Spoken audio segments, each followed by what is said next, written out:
Empire Earnings. Build your financial empire. You've probably heard people say, money goes to money, or the more you have, the more you make. These aren't just cliches. There's a real reason why once you've got around $20,000 saved, everything changes. And I mean everything. If you're new here, I'm Ryan Carter. I'm a chartered accountant and a former investment banker. And in this video, I want to take you behind the scenes. I'm going to explain exactly why your first $20,000 changes everything, the real maths behind why it matters, and give you practical tips if you're not there yet. Because whether you have $200 saved or $200,000, understanding this milestone will completely change how you think about money and wealth building. Let's start with reason number one, and this one surprised me when I first really thought about it. What $20,000 does to your financial well-being. Before you have any real money saved, you're living from a place of scarcity. And scarcity mode affects every single decision you make. You take the first job offer that comes your way, even if it's not what you want. You stay in situations you hate because you can't afford to leave. You say yes just because you need the money. You're constantly making decisions based on fear. Fear of running out, fear of not having enough, fear of what happens if something goes wrong. And when you're in survival mode like this, your brain literally cannot think about growth. You're not thinking about investments or building wealth. You're thinking about making it to the next paycheck. But there's really interesting research by Vanguard that shows that just having $2,000 in emergency savings gives you a 21% increase in financial well-being. $2,000. And if you push that to 3 to 6 months of living expenses saved, that adds another 13% boost to your financial well-being. Real measurable changes. And that's why for a lot of people, $20,000 is the first real mental barrier to overcome. It's where you stop feeling like you're just getting by and start feeling like you actually have money. It's a psychological shift that's genuinely hard to explain until you experience it yourself. Once you have that emergency money, you have something to compound. Which brings me to reason number two, and this is where things start getting really interesting. Momentum.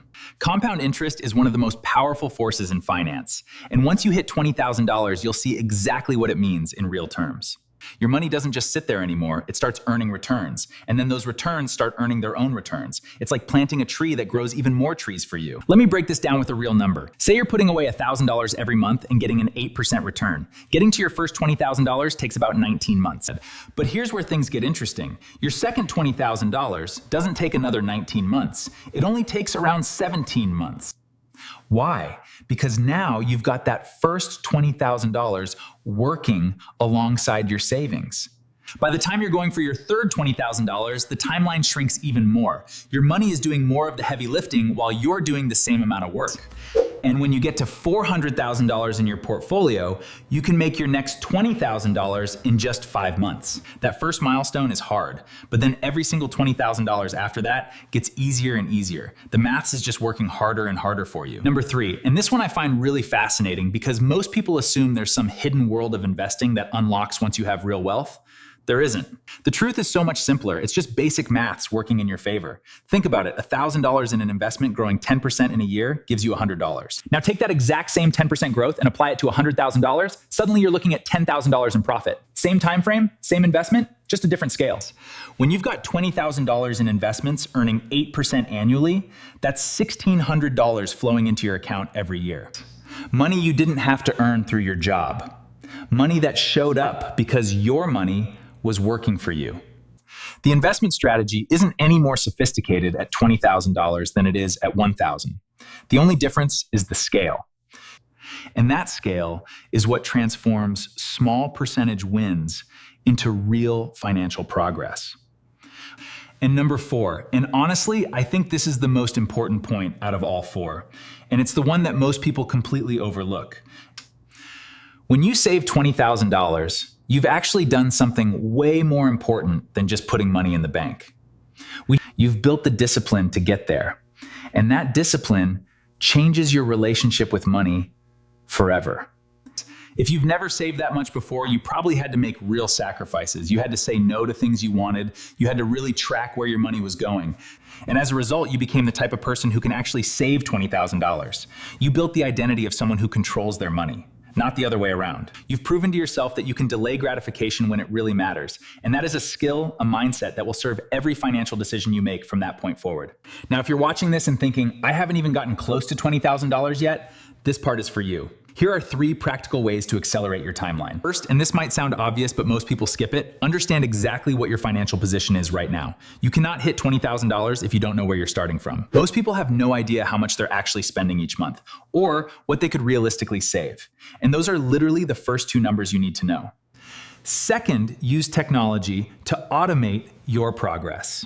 There are apps now that can analyze your spending, figure out what you can realistically save, and automatically move that money for you. Some even have features like rounding up every purchase to the nearest dollar and saving the extra change without you even noticing. Building wealth without constantly thinking about it. And third, don't underestimate the power of earning more. Sometimes one job switch, or even just asking for a raise, can do more for your savings than years of small tweaks. If you love your job and you're happy to trade some financial speed for security and fulfillment, that's completely valid.